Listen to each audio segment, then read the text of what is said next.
Well, buddy. I know you always look so worried. Your ball is famous. There you go, buddy. Thanks for coming. Y'all doing all right? Thanks for coming, Phil. What's up, little Pam? We got a blue name, Pam.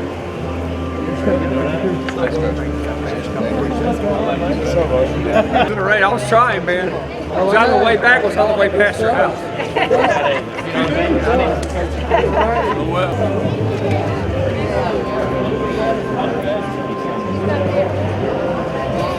See that?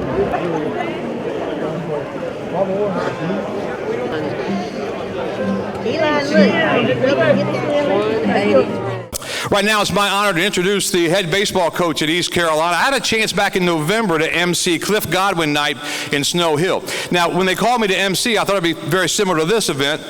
Come out, you got everybody having a nice dinner, and you enjoy the night. Robert Fulgham told me, he organized, and he said, you don't have to wear a tie, we're country. So I got there, and the place was in the back of the Ribeyes office building in Snow Hill, and it was kind of had like a name on the door, and I kind of snuck in. It looked like a country club. A little bit of a difference. So I walked up to Rabbit and I said, Coach, where are all the tables? And he said, we don't have any tables, Brian. I said, really? Where are all the chairs? And he said, man, we don't have any chairs. I said, how many are you expecting? He said, well, probably a couple hundred folks going to be here. I was like, interesting. So we look around, and they had all the food in the back, like outside the building. They had all of these grills set up. They had a huge pig on one side. They had a huge, they had turkey, fried turkeys, and they had venison, and they had all this. They had turkey soup, the turtle soup, if you can imagine that. And then we walked outside, and they gave you a plate that was about this big. And I remember Coach Roselle and I were standing there, and Coach said, what do you think this is all about? And I said, I don't know, Coach, but I'm going to stand in line and see what happens. So we got in line, and we figured out that you got in line, you got your food on the little plate, and you ate your food on the little plate and got into the next line. And by the time your food was gone, you got the next little bit of food. And it was all great. It was country. It was just incredible. But it was a night that I'll never forget. It was Cliff Godwin night in Snow Hill, and they love their Coach Godwin for sure. I told Cliff he got the key to the city of Snow Hill, got the key to the town of Snow Hill. Now he can take Cliff's cab over to Snow Hill, and they can party all night long, can't he? And in his 4th year at East Carolina, the head coach of the Pirates, Cliff Godwin.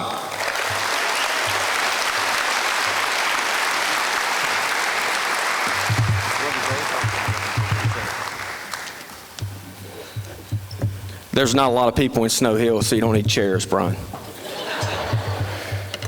Wow, this is awesome. When we started this 4 years ago, we were in Harvey Hall, and we outgrew Harvey Hall. There's over 100 more people here tonight than there was last year, and that just tells you the passion that you guys have for Pirate baseball, which is awesome. Our goal every year is to lead the state of North Carolina in attendance, which we've done for the past 17 years, but we also want to average close to 3,800 so we can get in that top 15. That was our goal when we got here, was to be in the top 15 and to average over 3,000 fans per game. Averaging over 3,000 doesn't quite get you in the top 15. It gets you 18th is what we were last year.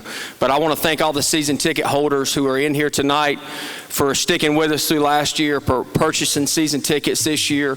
And if you can do one thing for me, how about asking 2 or 3 people that you know to buy season tickets, and then we can be in that top 15 in the country. If you can do that, I'd really appreciate it. Our players would appreciate it. I want to thank our players because a lot of times I'm just, getting on them, telling them to work harder in the classroom, in the community, on the baseball field. But these guys, and I'm not just saying as their head coach, I'm speaking as an alum, and there's a bunch of alums here that knew what we did when Coach LeClaire was here. And I can tell you that Coach LeClaire will be proud. You guys should be proud. Anybody that can have a team GPA of a 3.52, who can have close to 500 community service hours, and do what we do in the weight room, do what we do on the practice field is pretty impressive. So let's give our players a big round of applause.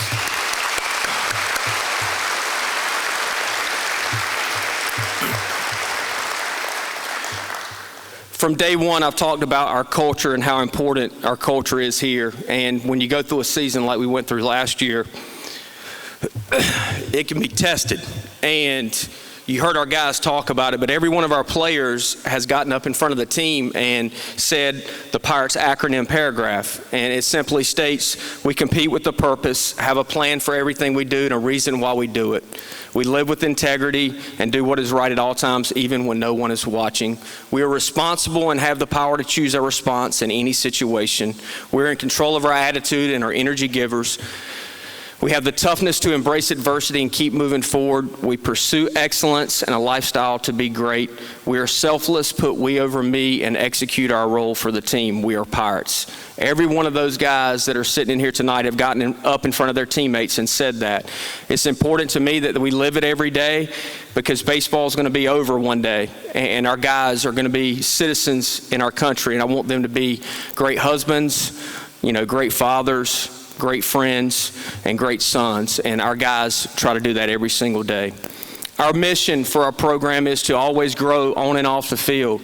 So they'll tell you every day I'm pushing them, I'm challenging them, not just on the baseball field, in the classroom, but we have a meeting once a week and we meet about leadership and how we can get better. These guys have read books, they've listened to books, we watch videos, we talk about it, they get up in front of their teammates, they're vulnerable, which is very uncomfortable for them. It's very uncomfortable for any, teenager, young adult to get up in front of their teammates and be vulnerable, but they are. But we always want to grow on and off the field. Our motto for this year's team, and this is something that changes each year. And we went back to our first year. Our first year, it was just toughness over talent, because we knew we weren't going to be very talented. I told our players about a month ago, I looked at the dog pile in Clearwater, which is on our wall by our copier in our baseball offices, and I was looking around at our players, and no offense to that team, but I was like, man, we were not very talented. We had Luke Bolka, who was a pitcher, hitting a home run, in the conference tournament championship game so we could win it. And I told our guys we were way more talented this year, but it doesn't mean anything if we're not tough and we can't handle adversity. So the motto this year is, it's not about you, it's about us, toughness over talent. And we've really worked hard on that. What we learned from last year, number one is when you're getting all these preseason accolades, it doesn't matter. The cool thing about this year, people, writers, people that really don't matter, in my opinion, no offense, Brian and all the media guys here, they tell you how great you are. Well, it doesn't matter until the end of the season. And number one, we learned that. Number two is we're tougher. We're tougher because of what we went through last year. Through the injuries, through the adversity, through, different stuff, we're definitely tougher. We're more aware of our surroundings. And what I mean by that is, and I'll give you a quick example, Andrew Hendrickson, who shows up every single day, does the right thing, works hard every single day. I said, Henny, you got to be aware of what's going on around you with your teammates. And he says, Coach, last year I just showed up, I did exactly what I was supposed to do. I couldn't tell you what anybody else was doing. So we want our guys to be aware of their teammates, even in adverse situations, whether it be physically challenged in the weight room or it being a game where things aren't going our way, to be aware of how their teammates are reacting to that situation. The most important thing that we've probably learned is be where your feet are. And what that simply means is be in the moment. So right now we're at the 2018 Pirate Baseball Banquet. Be in the moment right now. Tomorrow, let's execute the best practice we can have. Monday, let's execute the best off day we can have and make sure we go to class and do great in the classroom. We can't go to Omaha today, tomorrow, February 16th. We need to be where our feet are. And for everybody in here, the best thing that's happened to ECU Baseball is us losing that conference tournament championship game last year. As tough as it was at the moment, it's made us self-reflect. It's made us look at what we can do to get better. And as all great leaders and all great programs, you can always get better. And we have gotten better this year because of last year, and that's very important. So we'll be better this year. We're going to win a national championship at East Carolina University. I say that with full confidence because of the people that I'm surrounded by every single day. And at this time, I want to make sure I recognize those people who make the well-oiled machine work. First up, we have Jeff Palumbo. Coach Palumbo and his wife, Sarah, and his sons, Grayson and Parker. When you take a job for your first head coaching job, a lot of people have heard this. It is, you want to make sure you have a guy that you know is going to be in the foxhole with you. I was in Omaha in a hotel room. I can tell you exactly where I was, and I made a phone call to Coach Palumbo. And I said, hey, look, I think I'm going to get this East Carolina head coaching job. Will you come with me? And he had moved Sarah all over the country, and he said, I don't know if Sarah's going to want to go. So my best recruiting job was to get Sarah to come to Greenville. And I think Sarah now loves Greenville, and they have a great family, and we're so happy to have Coach Palumbo and his family. He always gets recognized by his recruiting, but he's a great coach and an even better person. But I want to thank Coach Palumbo and his family for everything they do for East Carolina and our baseball program.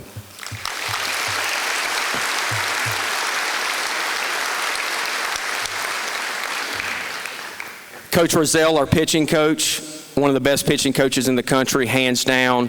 When Jeff and I were at UCF and played East Carolina in our conference, you know, Dan always made me look like a bad hitting coach. So that was a pretty easy hire, was to hire Dan Rozelle when I got here because he made me look bad as a hitting coach. So I said, we're going to slide him right into that pitching coaching role.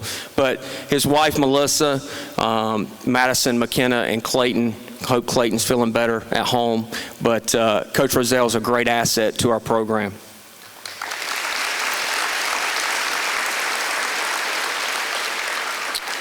Next guy is the definition of loyalty and hard worker is Pete Biscano and his newly wife, Keegan. The way this banquet looks tonight is because of Pete. A lot of hard work. You know, I get to just worry about practice and try to get the guys better, and Pete's handling all the stuff that you see here today, from the silent auction, this setup, I mean, everything, the videos, the PowerPoint, and, you know, from day one, he's been loyal to me. He's been loyal to East Carolina University, and you can't have enough people like that in your program. So thanks, Pete and Keegan.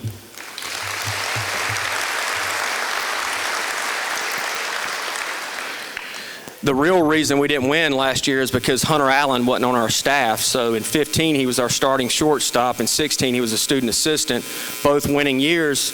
Let him get away, and we don't have a good season. And he's back, and he's going to help us have another championship season. So let's welcome Hunter Allen.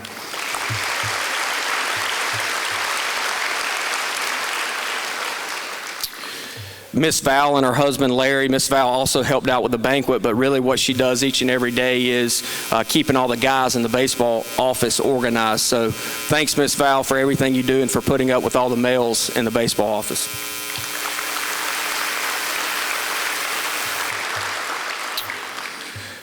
The managers, the most selfless people in our program, they get to the field before our players, they leave after the players. They do laundry, they do anything we ask, set up the field, make the players' lives easy.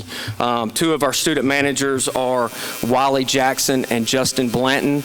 And we also have a new guy that our players don't even know about, is Jacob Cox, who does the Right View Pro. But let's give those guys a big round of applause.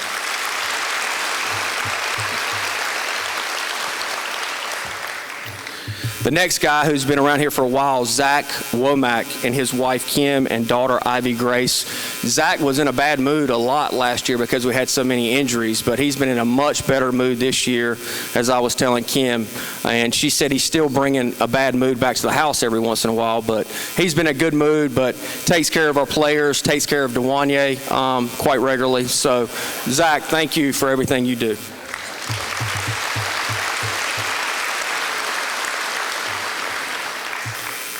If you come out to the field and look at our guys, they're obviously physically pretty big. You know, you got guys like Spencer Brickhouse, Dewanye, Packard, Washer, pretty physical guys. The guy who's behind the scenes is Brandon Golden, his wife Emily, and newborn son Hudson. Brandon is a tremendous asset to our program, and also it does a tremendous job with our pitchers, keeping their arms feeling good and with all their pitchers' arm care. So let's give Brandon a big round of applause.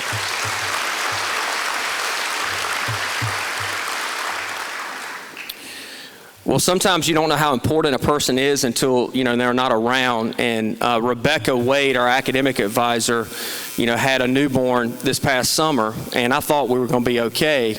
And then I was like, Rebecca's not here. What's happening is, things are getting lost in the shuffle. But she came back three weeks into the fall semester, and another A-plus effort with a 3.52 team GPA. But I want to thank Rebecca, her husband Tommy, and newly born little daughter Kerrigan for everything Rebecca does for our program.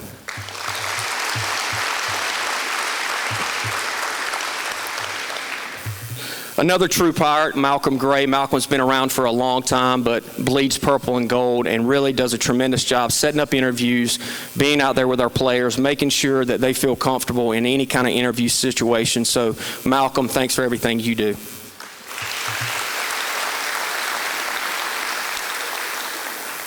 The next person everybody knows because she is the one behind Cliff's Cab, Whitney Marks. Whitney does a tremendous job with our marketing of baseball, and she's promised me that she's going to have better fan engagement this year because of our new video board. So, Whitney, no pressure. We're looking for loud crowds at Clark LeClaire. Thanks, Whit.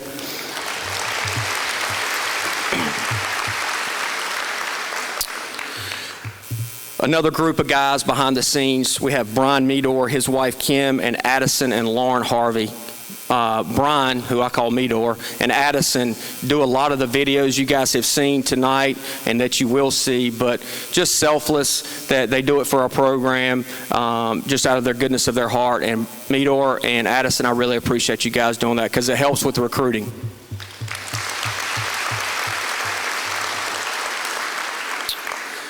I want to thank the ECU Athletic Administration, starting with Jeff and Kathy. Obviously, Jeff gave me the opportunity to be the head coach at East Carolina, which I will always just have a special place in my heart for that because he gave me the opportunity.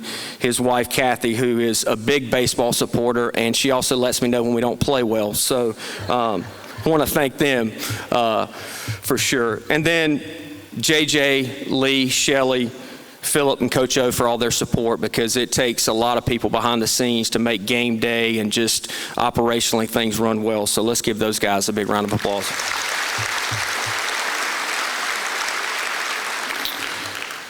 I'd like to thank Brian Bailey, who is going to grow a mustache again for Mustache March. He promised me the other night, right, Brian? Did you not clear that with Melissa? Okay, all right, sorry. But he has been our MC for the past 4 years and just a great friend. I mean, Brian and I have known each other since I was in high school. So, yes, I just turned 40, but that makes him a lot older than me. My family who is here tonight, my mom, my dad, I want to thank PJ for coming to speak and Cory Scott to come to speak. It means a lot to me to have two former Pirates come back and speak. I want to thank Chip Davis, my car dealer, because everything's about recruiting, and when you drive around in a nice ride and recruits talk about it, I appreciate it, Chip.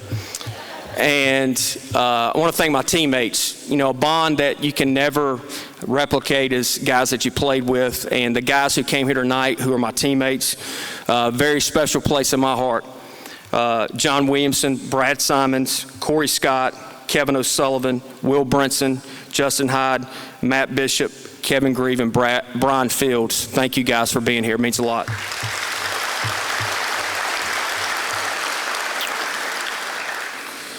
Lastly, before I let the guys come up and introduce themselves, one of the coolest things I've been a part of as a team is we've always had captains since I've played here, and then once I got here, the team would vote on captains. This year we have a leadership council, which is about 16 or 18 guys who are responsible for different areas in our program. For example, Wes Covington is responsible for all off-the-field activities, so a lot of pressure for Covey, because Covey is responsible for, hey, somebody wants to go out at night and make a bad decision, I'm going to go to Covey and ask him, hey, why did you let that guy do that? So he's gotten smart enough to have assistant coaches to help him out because he can't be everywhere. We also have guys like Jake Agnos and Dusty Baker who are energy leaders. Sam Lanier and Chandler Jenkins are body language leaders. So if somebody has bad body language, I go talk to Chandler and Sam and ask them, why is your teammate having bad body language? So it's really decentralized command. Well, we always meet as a team once a week in the fall, talk about leadership, and then the leadership group stays after, and we talk about different leading opportunities that we had during the week and how we can get better. So once it came to voting for team captains, I asked them, did they want team captains? They said, Coach, we don't want team captains. We want 35 leaders. And so this year, you'll hear from the seniors, but there's no captains because we have 35 leaders within our program, which I think is really selfless and a great attribute to this year's team.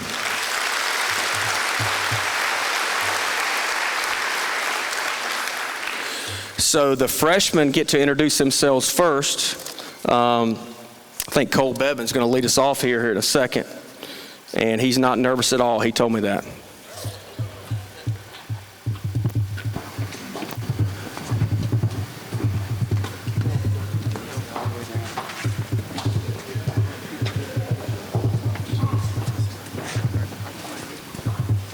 How's everybody doing? All right. My name's Cole Bevan. I'm a right-handed freshman from Ocoee, Florida. I'm Alec Burleson. I'm a freshman left-handed pitcher, first base from Denver, North Carolina. My name's Seth Cadell, freshman catcher from Carthage, North Carolina. My name's Noah Jones. I'm a freshman pitcher from Greenville, North Carolina. My name is Jake Kuchmaner. I'm a freshman left-handed pitcher from Charlotte, North Carolina. My name is Josh Netterville. I'm a freshman outfielder from Germantown, Maryland. My name's Colin Watt. I'm a freshman third baseman from Asheville, North Carolina. My name is Jeremy Whitehead. I'm a freshman outfielder from Charlotte, North Carolina. My name's Gavin Williams. I'm a freshman right-handed pitcher from Fayetteville, North Carolina. I am Bryson Worrell. I'm a freshman utility player from Wilson, North Carolina. I'm Reddick Alaska, and I'm a right-handed pitcher from Greenville, North Carolina.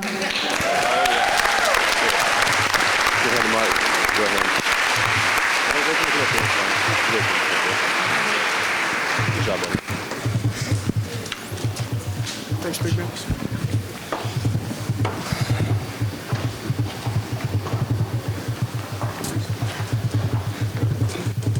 Always fun.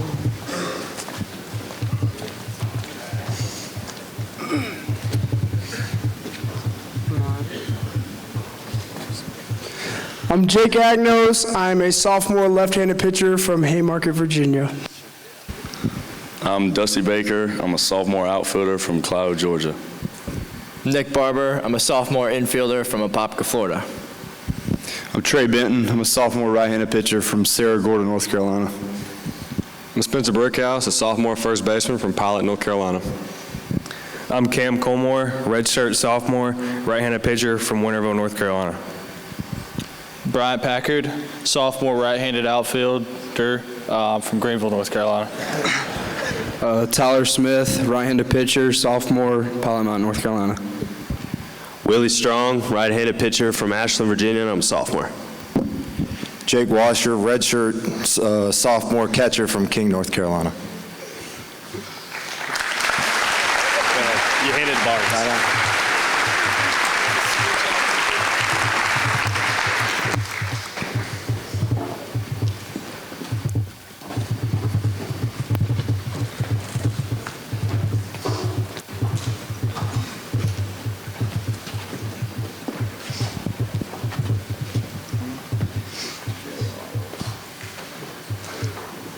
My name is Zach Barnes.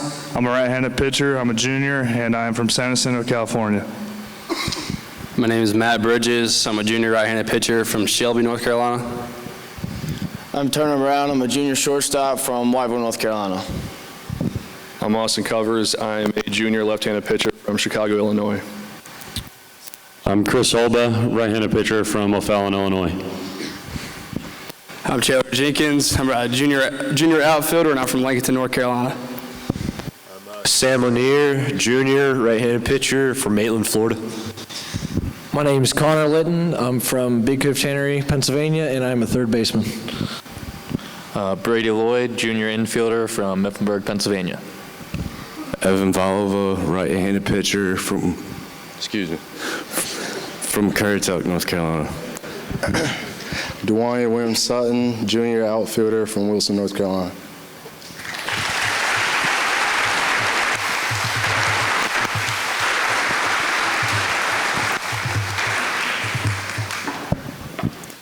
I got to use this? I'll take it off. Let me take it off. Is this on? How you guys doing tonight? My name is Wes Covington. I'm a senior right-handed pitcher from Lakeland, Tennessee. I want to start off by thanking you guys for coming out. I think I speak for all the players that we really enjoyed this night. We love seeing all the fans and all the supporters of Pirate Baseball. But I was asked to tell you guys my story, and here I go. So I transferred here to ECU about 3 years ago. I went to a junior college, Gulf Coast State, down in Panama City, Florida. I was lucky enough to have a relationship with Coach Godwin in high school. He was at Ole Miss. And when he got to ECU, I guess the relationship carried over. So I ended up signing here at ECU the fall of my sophomore year. And in the spring, I ended up tearing my UCL. So before I got on campus, I had Tommy John surgery, and I had to call Coach Godwin and let him know. It's the worst phone call of my life, but I made it here. So I redshirted my first year here, and I ended up being a bullpen catcher all spring. It was a great learning experience for me. I got to see pitching from a coaching perspective, and I learned a lot. It let me travel with the super regional team, so I had a lot of fun doing it. Last fall was my first fall that I was able to participate in competitively, and it didn't go the way I wanted it to. It was probably the worst fall in baseball history. I think I gave up twice as many runs as innings pitched, something like that. Wasn't very good. But anyway, so spring came around. I wasn't pitching very much at the beginning of the season, but I had an opportunity come in Houston. We were down 17-3. You know, everybody was mad, and I looked up at the scoreboard. I think it was the 7th or 8th inning, and Coach Godwin called my name. He said, "Covey, if you don't get these 2 outs, we're going home." I was like, wow, well, got a lot of pressure on me. But anyway, so I ended up throwing 2 pitches that inning, and I got 2 ground ball outs. So the game went on, and then we went to the 8th inning. I threw 3 more pitches, and I got 3 more ground ball outs. So once in a lifetime thing. I don't know if it'll happen again, but it was pretty cool. And that's how I got my start, and we ended up having a good season last year. But I want to wrap it up by saying that I think we have a really good group of guys this year. We're all real excited to get going. We've worked hard this fall, and we can't wait for the spring season. Go Pirates.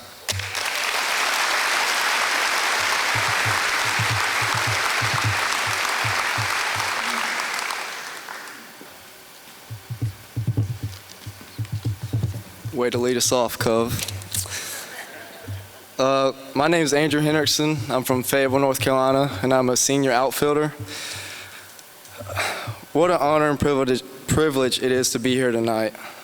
I always grew up coming to ECU football and baseball games with my parents, and I just knew that one day I wanted to be one of those guys out on that field. It was my dream as a kid, and then eventually it became a goal.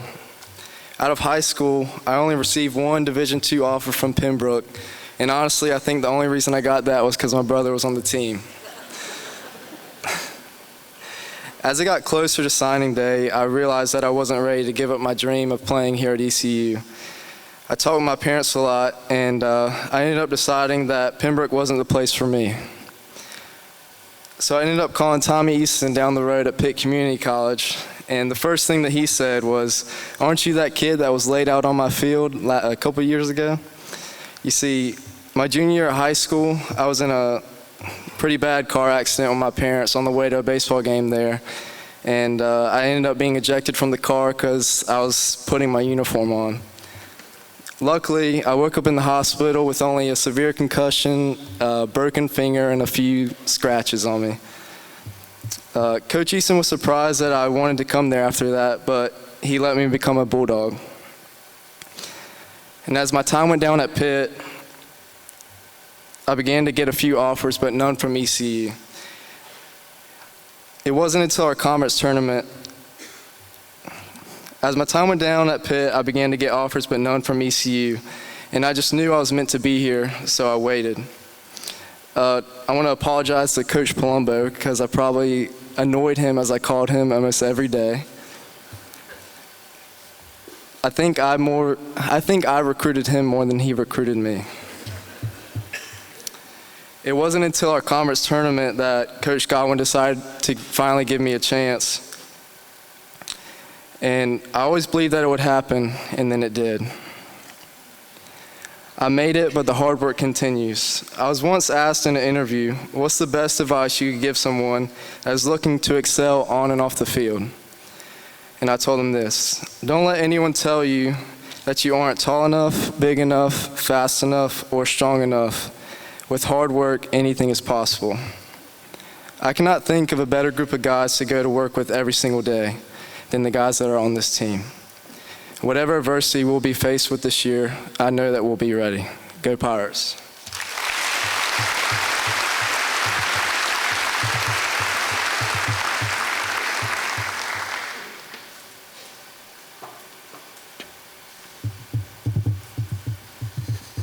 How's everybody doing tonight?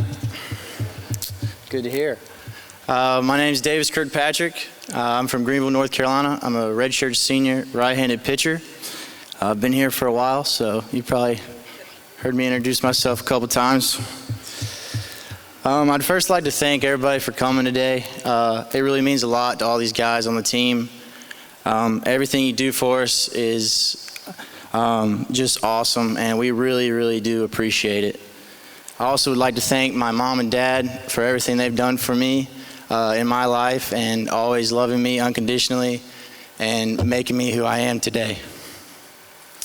So I moved here to Greenville when I was 10 years old from my dad's job. He used to be a football coach here. And I went to almost every single home baseball game as I grew up here in Greenville. I grew up watching guys like Devin Harris, Kyle Roller, Seth Maness, Sean Armstrong, and I just immediately fell in love with the atmosphere here at East Carolina for the baseball program. During the recruiting process while I was in high school, it was a very easy choice for me, choosing East Carolina to play and continue my career in baseball. And I loved it so much, I decided to stay here 5 years instead of 4. And it's been an awesome experience, and I can't wait to get this year rolling. But going back to my freshman year, I had early success, some people would say, as making my way into the starting rotation on the weekend, also starting a lot on midweek games. And I went to Morehead City that summer, and I showed a lot of potential to come back in my sophomore year to potentially be a weekend starter again. And unfortunately, in that fall of my sophomore year, I went down with Tommy John surgery. And for people who may not know, Tommy John surgery is a 12-month recovery process that takes a long time, and it really makes you take a step back when you go through that process, because it's the first time in your life you don't get to play baseball. Like, you have to take a whole year off, and it's a very humbling process to make you realize how blessed you are to play this game.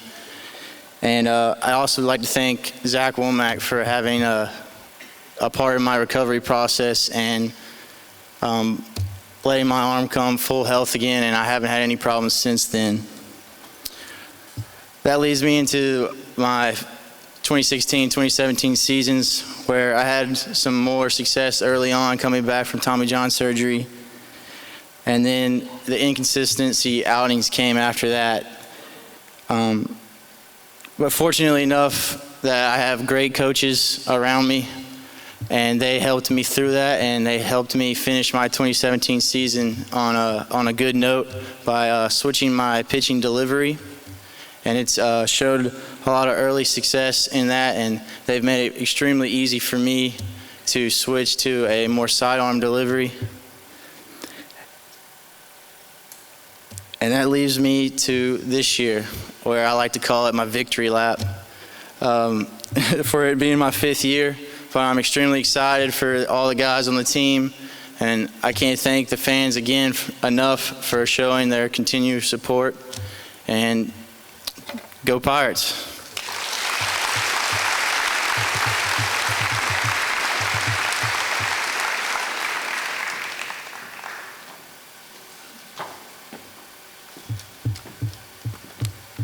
You know, before I go introducing myself, after all the long talks being recruited at ECU, they all mentioned, hey, it's an awesome program. Hey, we work hard. And hey, you're going to have to talk in front of 400 people tonight. I appreciate all that. But I'm Ryan Ross. I'm a left-handed pitcher. I started my career out at Appalachian State. Didn't see fit. Went to a junior college in Palatka, Florida, a really small town. You probably wouldn't enjoy it. But I'll never forget, Coach Rozelle called me. I swear, I've been there a week. He calls me and says, hey, Ryan, why didn't you call me when you were transferring from Appalachian State? I said, what am I, a mind reader? I was like, I haven't talked to you in 3 years. And but as soon as that happened, he immediately came and watched me pitch. And, since then, I'm glad I made that decision. It's been a bumpy road. It was last year. I injured my back coming into the fall season last year. And it was tough, but I can't thank the coaches enough for giving me the opportunity to play during the, I didn't get to see any action in the fall, and they gave me opportunity in the spring, and I couldn't be more thankful for that. Talking about the springtime, early on, it was rough. As some would say, I was getting hit around the ballpark a good bit early on, and I was called into Coach Godwin's office and said, hey, you need to make a change. And I said I couldn't agree more. So, and I started doing a funky, stepping 2 feet across my body. Arm slot was low. Hey, it was effective, and I was down for it. But we always talk about, some of the guys. The culture here is just awesome. I've been a part of 2 programs. Been a lot of places, would never take it back, but this place is special. We receive, it's not all about the gear, it's all about the people around you, but we receive, all the shirts, all the shoes and everything, and, couldn't be more thankful for the staff for that. And also, I would say, I don't know. It's tough. I want to say thank you to Zach Womack. He, all the times that, I pretty much had a locker room in there, maybe a bed and some pillows, but he was also great. And I just want to thank you guys for coming out here to support us and show all the love and affection towards the ECU baseball program. Go Pirates.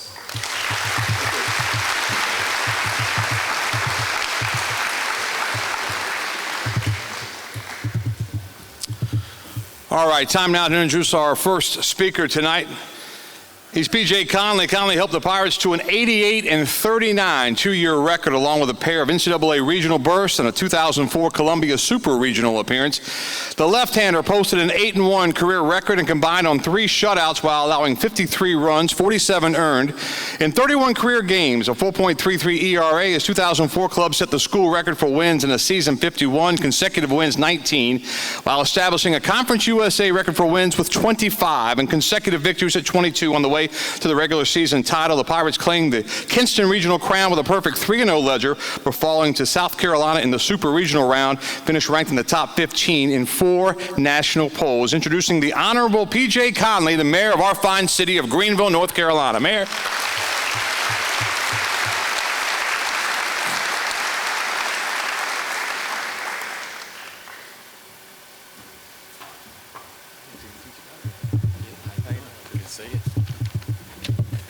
Good evening, Pirate Nation. I am Mayor P.J. Connelly, and I'm proud to be a Pirate that wore the number 27 jersey for 2 amazing years of my life. It's an absolute honor to be standing here before you today, and I cannot believe it's already been 13 years since I was sitting here in anticipation of my final year as a Pirate. I always like to start off my speeches with a story. There was a moment during a fall practice of my senior year that shaped my entire life and it was courtesy of Coach Eason. I don't think Coach Eason's here tonight. I remember walking out into the field, and word had gotten back to Coach Eason that I had a new girl that I had just recently met. And she was much too good looking for me, according to people, I guess. So Coach Eason immediately turned to me and said, "I heard you met a girl and you outkicked your punt coverage." So right then at that moment, I knew that anything was possible in life if I could make Jackie start dating me. So that was where my life had changed. That same beautiful woman is sitting here in front of me. We've been together for 13 and a half years, and we'll be 10 years together for marriage in June. So I just want to say thank you for her being with me through all the crazy things that I've put you through. Because goodness, I mean, imagine being the mayor and running a business and having two beautiful children at the same time. It's not exactly the best time to be at home. You don't have much time to be at home, so thank you so much for your help and your dedication throughout this process.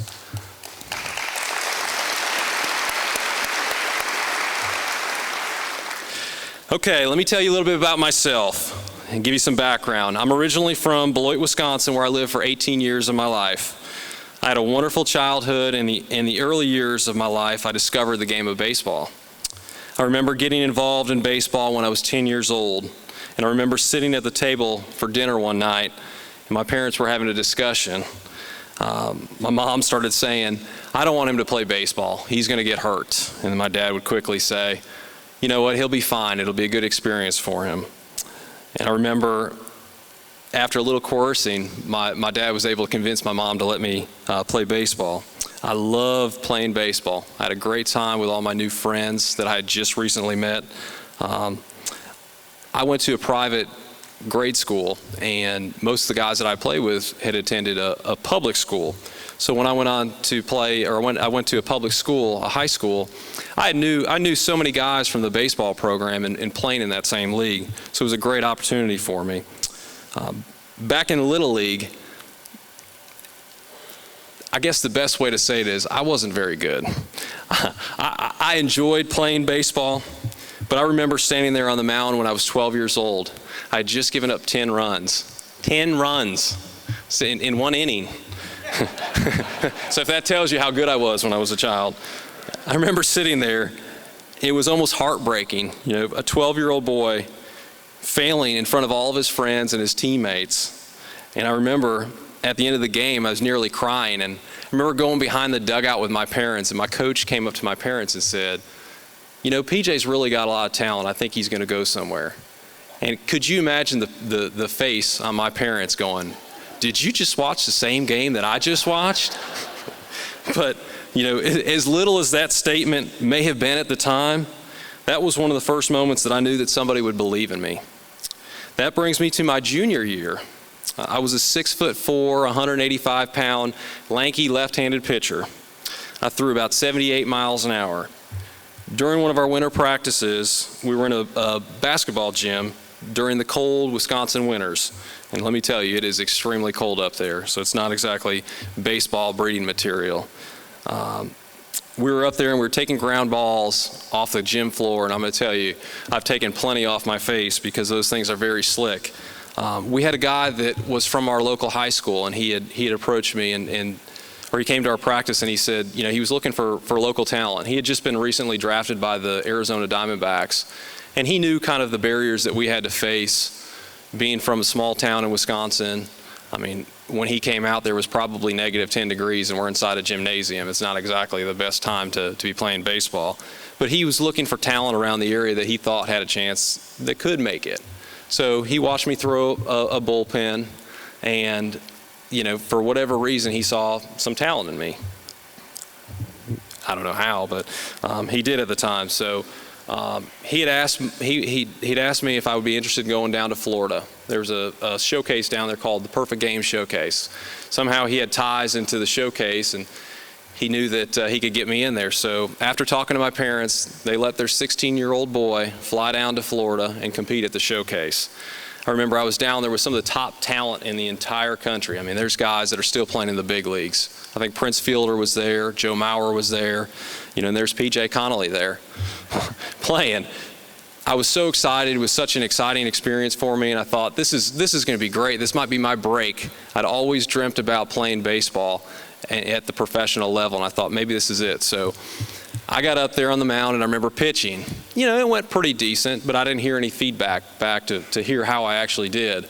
So I remember flying back to Wisconsin and going back to my house, and I remember a few days later they would put up grades, and they would kind of tell you what your grade was. And I remember seeing that grade, and I received the grade of a Division III prospect, and that was about the lowest grade that you could get in the event. For a 16-year-old boy, that was almost devastating. I had just left there. I thought things were going really well. I'd always gone down into our den, and I'd talk to my dad. My dad would always say, "What do you want to be when you grow up?" And I'd always say, "I want to be a professional baseball player." And he'd kind of roll his eyes and say, "Well, I hope you've got a backup plan in case that doesn't work out." Here's my backup plan. I'm the mayor. So back to my story. My senior year, that same professional baseball player came back to me, and he contacted me as soon as he finished up his season. He said, "All right, it's time for us to get to the gym. You're going to start working out with me. I've got a workout regimen." And I said, "All right, that sounds good. Let's go ahead and do it." So without hesitation, I would drive about 20 minutes up to Janesville, Wisconsin, and we would go up there for about 2 hours a day and 6 days a week. We'd be in the weight room. I remember that first day, he was just making me do crazy things. The next morning, I remember I woke up, I couldn't even walk. And I was getting ready to pick up the phone and say, "I'm not coming back." But for whatever reason, my mind said I need to go back there. So I did that for about 2.5 months. I gained about 20 pounds. And it became that time again where it was time to go back down to that showcase. After talking to my parents, they had agreed, go ahead and go back down there. I think it's time for you to go back. So I went down there, had a great experience, flew back to Wisconsin again, and it was time to look at those grades again on the internet. And I topped out at 88 miles an hour, which was 10 miles an hour faster. Still not great, but I was listed as a top D1 prospect and a possible draft prospect as well. What a change a year can possibly make. So my senior year, I was drafted by the Montreal Expos. Hard to believe, the Montreal Expos. I think that was the last year I think they did a draft, so I guess that's kind of my claim to fame as well. I hadn't committed to a school yet, but I was getting lots and lots of phone calls in many different Division I schools. I mean, I had great schools all over the country calling me. But I remember this one specific phone call that I did get. There was a call from a school in North Carolina. I remember picking up the phone and saying hello. And on the other end, the coach would say, "Hello, this is so-and-so from NC State. And we were going to offer you a scholarship to attend the university. We just had one of our guys, our starting pitchers, that had signed with a professional team, and we could use you." And I remember responding back that, "Thank you so much for the offer. I appreciate it. I don't know much about your school, but I do know that you used to have a good basketball program. Thanks so much for the offer, but I'm not interested." True story, answered by a future Pirate. Come on, give me a round of applause.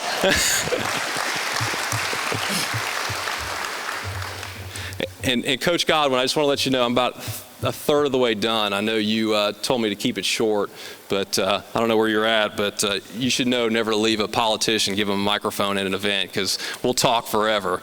So just kidding. On to my ECU years. They were some of the best years of my life. The same crazy Wisconsin boy that told NC State that he wasn't interested vividly remembers beating the Wolfpack many times in my short career here at ECU, and I think I had 2 or 3 wins against them, but I'm not counting. I was also fortunate enough to play baseball at Harrington Field in the very last year. And many of you may not know this, but I was actually the first pitcher to pitch at Clark LeClaire Stadium against the Michigan Wolverines, which we won. Got a little bit of applause there. I remember hosting the regional down in Kinston in 2004 when we won and advanced to the Super Regional in South Carolina. Unfortunately, we were not victorious in 2004, but it was one of the greatest runs that I've ever been a part of. That year we won 51 games, and I created so many bonds with guys that I am still friends with today. After the same season, I had the opportunity to play in the Cape Cod League, where I nearly pitched a no-hitter in Hyannis with Harry Connick Jr. sitting in the stands. I can truly say no matter where I have played, I have never felt so loved and welcomed than at the Pirate Nation. No matter where we traveled, we always could count on seeing purple and gold in the stands. Being a part of this amazing brotherhood has been truly an honor and has helped shape who I am today. Many of you here today are longtime Pirate supporters, and I cannot thank you enough for your support. From someone that has played for this fine university, it's much more than baseball. These guys are the future leaders of our country. I am the man I am today because I was a Pirate. I had coaches, teammates, fans, friends that were always pushing me to do more when I just wanted to quit. One of the most demoralizing feelings is being booed off the field by thousands of people. And maybe some of you booed me off the field at one point. But I want to tell you one thing. It makes you a stronger person and teaches you a life lesson that you cannot learn on your own. These men sitting here tonight will one day put the baseball down and start their professional business careers, and those life lessons that they learned on the field will help them excel in their respected fields. As a business owner, I've seen my fair shares of ups and downs, and I knew how hard I had to work. That coach when I was 12 years old that told my parents that I could be something, or that professional baseball player that pushed me to work hard, and my coaches at ECU that pushed me to go further than I thought I could ever go, are the reason I am who I am today. Now I'm the mayor of the city of Greenville. I'm sure you could ask many of my former teammates if they thought that I would ever be the mayor of our lovely city, and in unison they would all say, no. Being the mayor of the city is not easy. There's a heavy burden on your shoulders at all times. Nearly 100,000 people are dependent on your leadership and guidance. I take those same lessons that I learned on the field and incorporate them in my service as the mayor. Just like in baseball, you cannot win unless you have a team that is working together. The city of Greenville has 6 council members that represent their respected districts, and each of them have their own ideas, and each district has different needs. One of the tasks as being the mayor is to sit down with the council members and formulate a plan in which everyone can agree upon. Believe me, this is not an easy task, but it is necessary if we want our community to win. Beyond our council, one of the approaches that I've taken in looking beyond our city limits, if we want to win as a community, we need to be working with our neighboring municipalities, the county, the state, and federal partners to further advance our area. If we want to advance our region, we must be working as a team and not as individuals. If Farmville wins, Greenville wins. If Ayden wins, Greenville wins.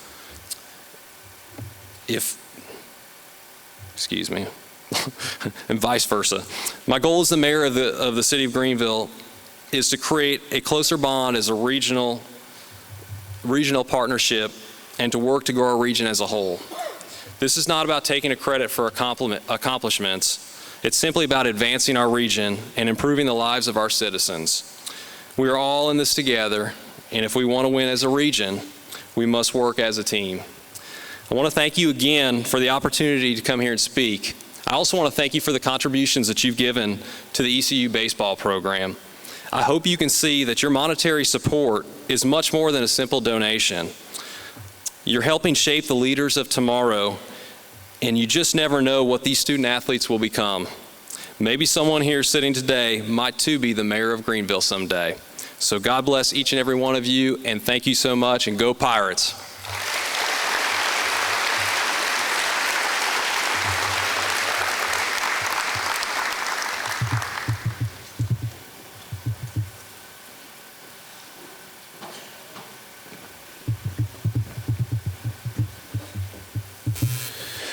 The next guy I'm going to introduce, first off, is an honor because he was one of my former teammates. And Cory Scott, I met Cory back in the fall of 1998. My first impression of Cory was this guy doesn't have a worry in the world. Always had a smile, was always laughing really loud, and didn't go to class a whole lot. So I was a little confused at how this baseball thing worked out because my parents were always telling me I had to go to class, and Cory didn't have to go to class. But he slid through the cracks somehow and ended up graduating in East Carolina. But Cory, on a serious note, the best thing about Cory as a baseball player, he obviously had some talent, but he was a great competitor, and he was fearless. And when Cory walked on the mound, he thought he was the best pitcher, not just on Harrington Field, but the best pitcher in the country. And sometimes he actually showed it. In 2000, we were really inconsistent offensively, and it seemed like every game was a one-run game. And Cory would be called in to save the game. Cory had 22 saves in 2000. He tied the single-season collegiate record at the time. He was 5-0. I think hitters batted 190 off of him. And he didn't have what you would call overpowering stuff in today's terminology. Trey, he didn't throw 95. He threw like 88 with a good breaking ball and had 22 saves.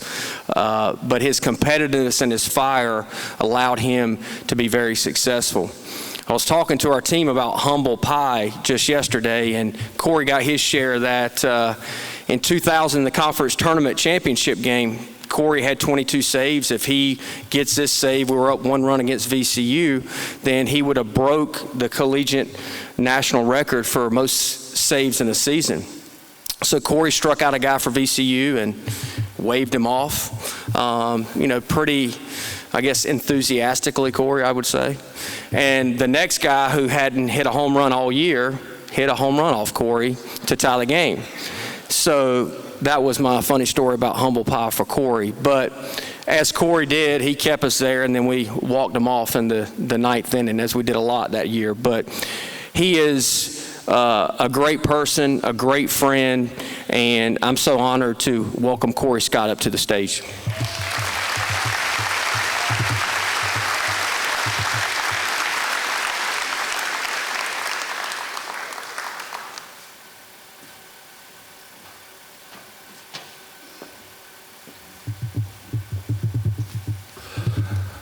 Thanks, Coach Godwin. Before I start, I've listened to the players come up and introduce themselves, and I just wanted to say, Coach Roselle, Coach Palumbo, my name's Cory Scott. I'm a right-handed pitcher from Knott's Island, North Carolina, and I still got it. I just want to thank you, Cliff, for allowing me to come up and speak. It's such an honor to speak in front of the alumni, some teammates, and current players and families that support our great program. To be here to be blessed is an understatement. To be here right now, it's kind of funny. I really wanted to start off with something funny to say. I wanted to tell you about a story. The last time I stood in front of a group of people, I was in a 3rd grade talent show. And I was standing there with my guitar, and the curtains were closed, and I was getting ready to sing Bruce Springsteen, Born in the USA.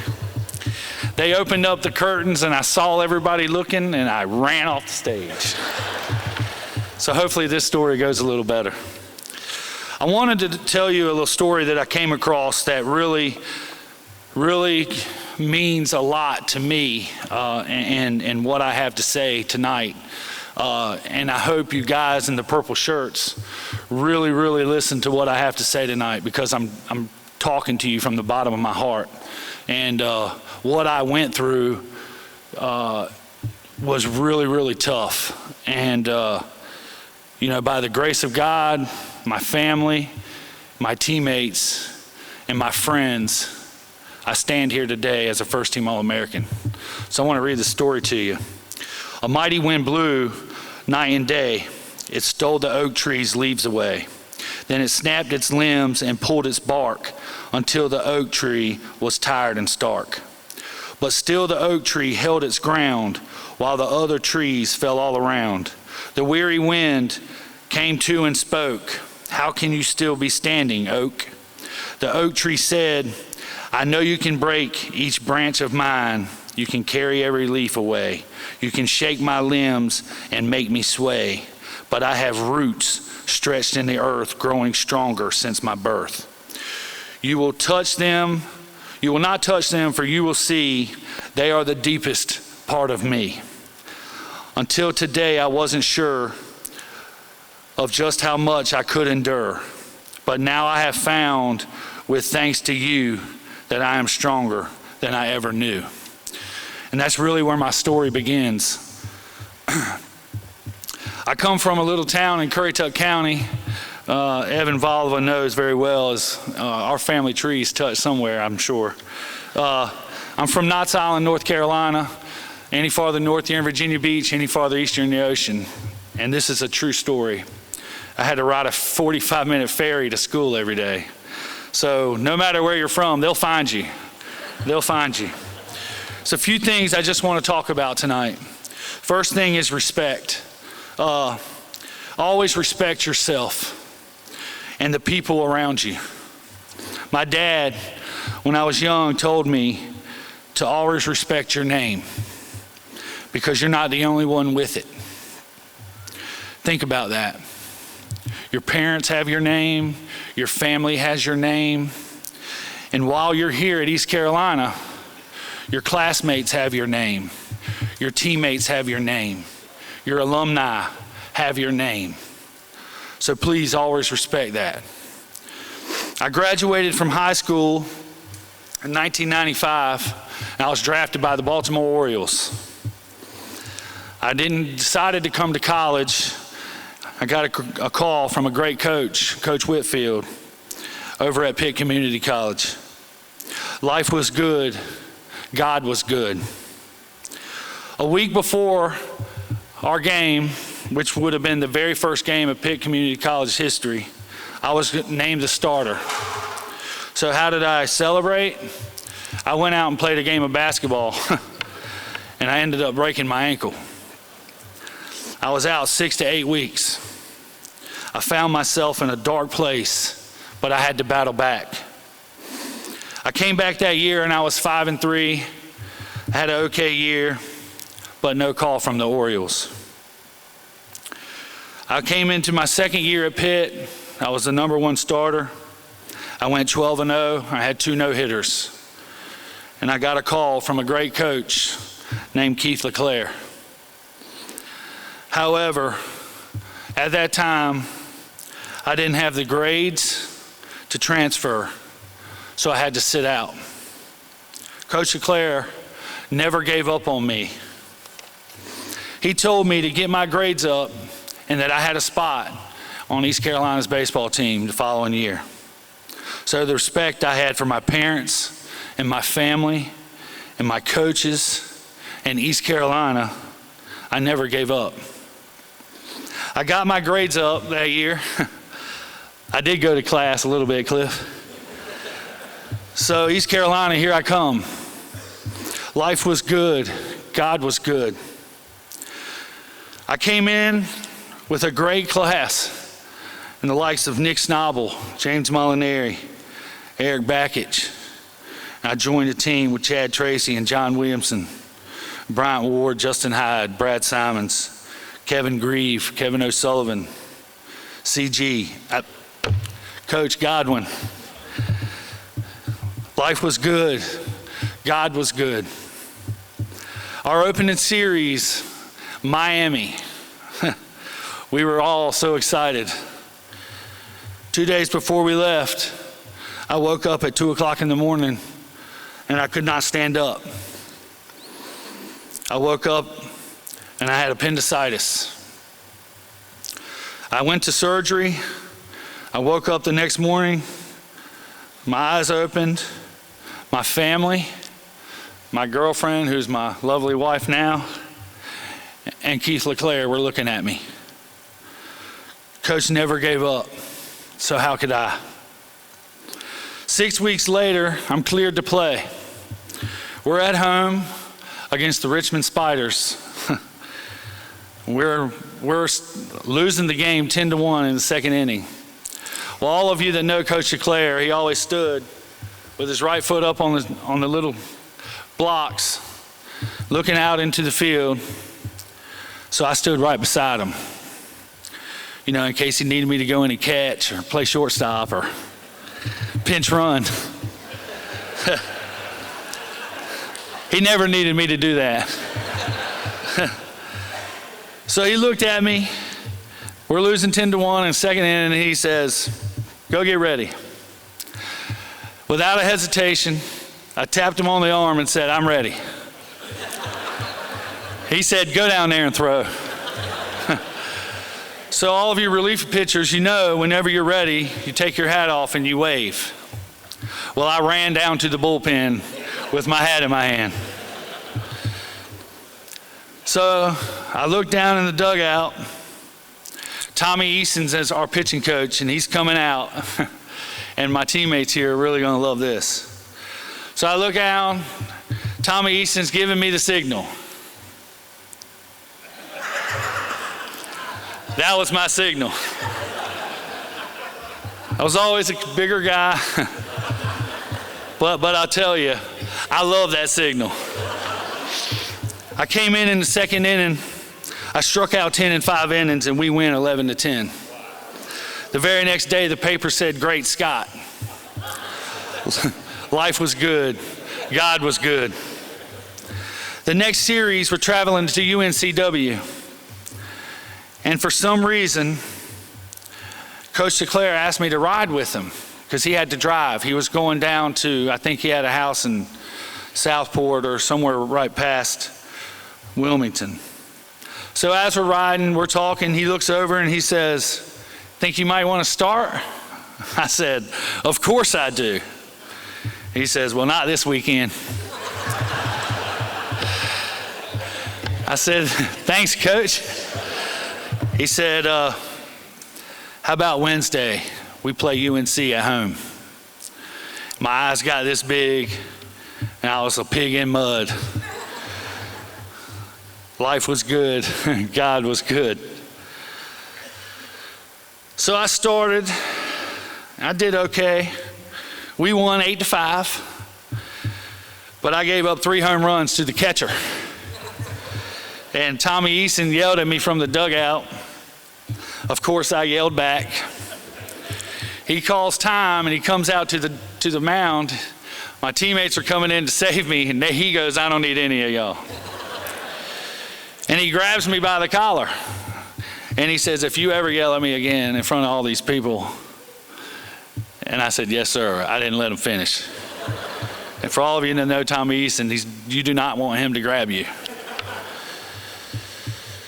So that year I finished the season 1-0 with 1 save, and we were off to the summer and our senior year. This is where it gets real, fellas. Coach calls me into his office that summer and he says, "Cory, I want you to be our closer." I said, "No way, Coach. I'm a starter." He said, "Coach was a great man of faith. He talked to God a lot. And God told him what my plan was.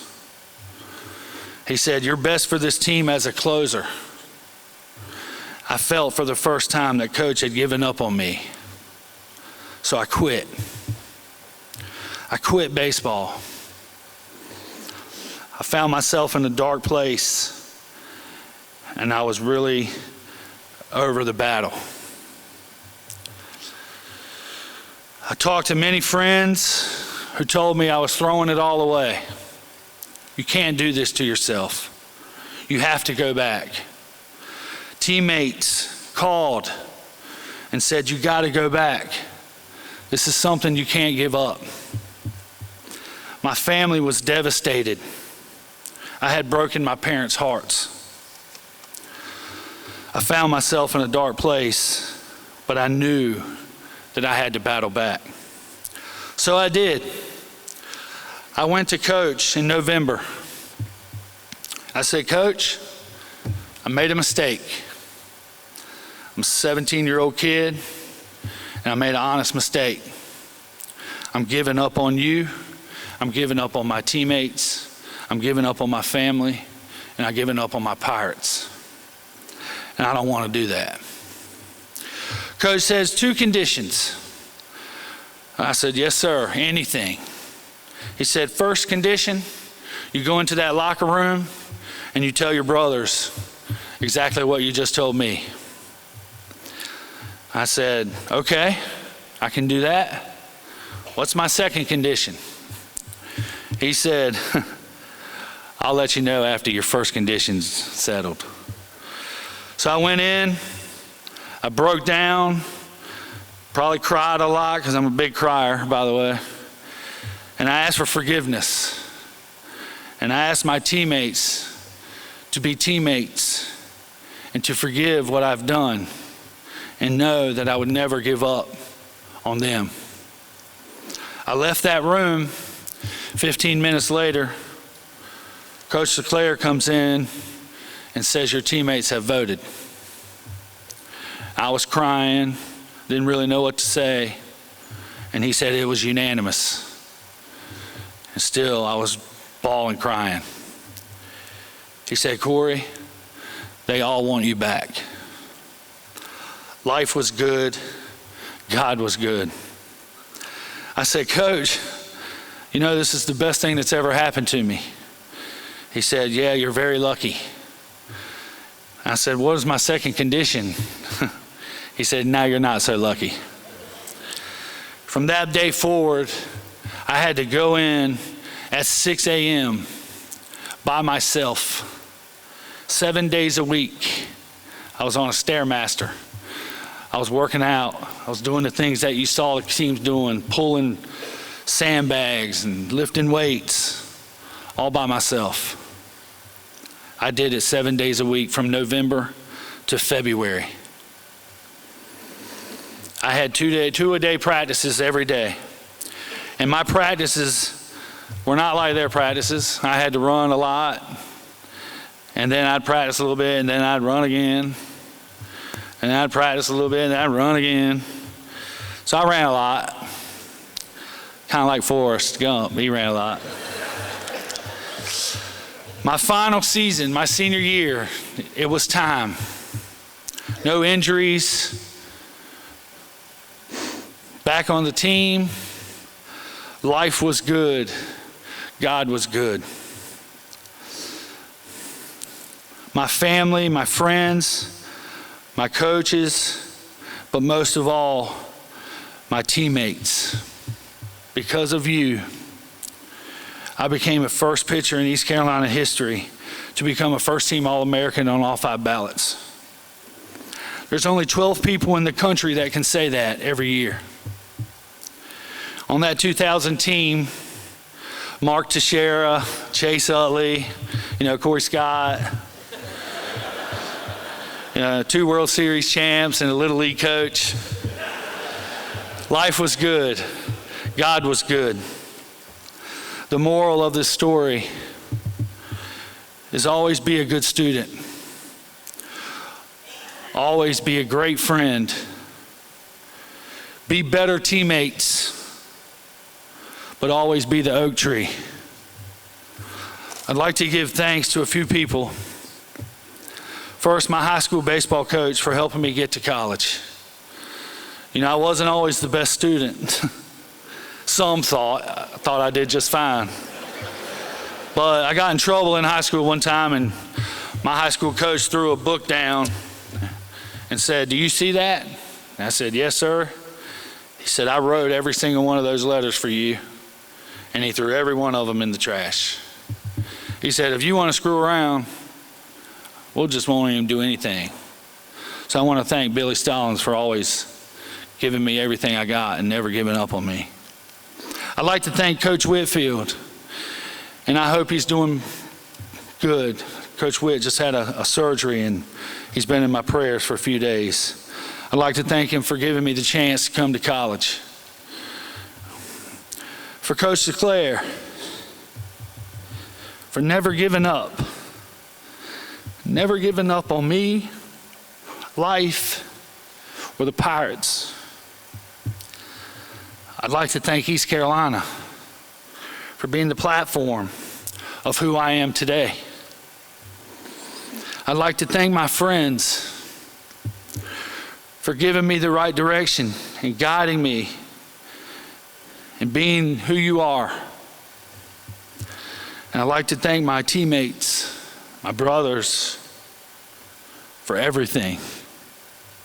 Finally, to my family, my wife and my son, for being what you are and who you are and making me stand here today.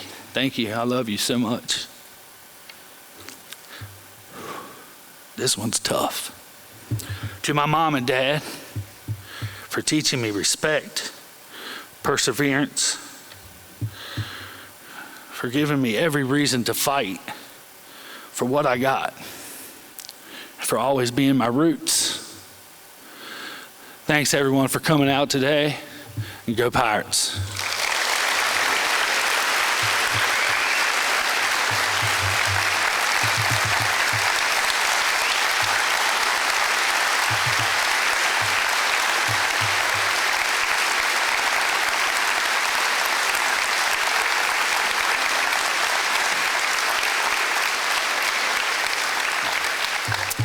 Nice job, Cory, and you look great, by the way. We got a couple of other notes, and we got a video to show you very quickly. The Keith LeClaire Classic is coming up. We want to remind you about that to raise awareness for the fight against ALS. Also, the Walk to Defeat ALS is April the 14th. But the Keith LeClaire Classic coming up March 2nd through the 4th. Pepperdine will be here. Missouri State, St. Joe's coming in.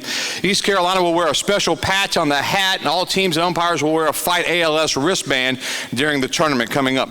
Also, we're going to continue with Mustache March. Remember that last year? How many people participated in Mustache March last year?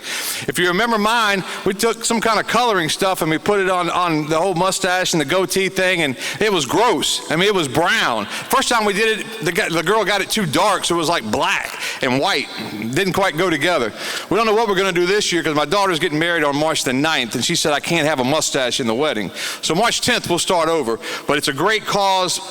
Does great things. Over the years, we've raised over $11,000, $11,300 for the Jim Catfish Hunter ALS chapter in Eastern North Carolina, and I know some of those folks personally out of Raleigh, and they are very appreciative. So thanks for everybody that participates in Mustache March. Cliff's Cab is back for season number 3 that kicks off on Monday. So if you're around campus coming up, or you want to check that out on the internet for sure, on the website, Cliff's Cab returns for season number 3 on Monday. Some thank yous tonight. McCall's Barbecue and Seafood for catering tonight's meal. Just a great job. Let's have a hand for those folks because it really was a great dining experience tonight. I also want to thank Shenandoah Graphics and Framing for providing us with some outstanding frames for tonight's silent auction items. The ECU SAC representatives for being here this evening, always representing ECU athletics in the most positive of lights. I want to thank our table buyers tonight, JJ and Emily McClam, Holloman Construction, BTS Tire and Wheel Distributors, Carl and Connie Rogers, Heads Up Custom Paint, Healthwise Pharmacy, Uptown Brewing, RSB Tobacco, Tile Restoration Inc., Caremaster Fire and Water, Restoration, and the Houston Groups. I want to thank those folks for buying tables tonight. Also want to thank everyone for coming out tonight. I told you you'd have a good time, and I think we're going to wrap this thing up in just a bit, but it was a great night, great speakers, and getting a chance to meet the 2018 Pirate baseball team. Couple of final reminders. Opening day coming up 6 days away. Pirates take on Western Carolina. That puts Western Carolina on the clock. Clark LeClaire Stadium coming up this weekend. Our silent auction and raffle winners are in the back. There's a list of who won what items and also the raffle winners. So if you bought a raffle ticket, take your raffle ticket to the back when we conclude, and you can check that out to see if you won something with the raffle from tonight. And also the silent auction winners, you can take care of your business out there. All right, as we welcome the end of the evening tonight, on behalf of the Department of Athletics and the Pirate baseball team, we thank you for coming out this evening, and we leave you with a video to get you ready for the upcoming season. We'll see you at Clark LeClaire Stadium coming up on the 16th. Again, Western Carolina is on the clock. Check out the video and go Pirates.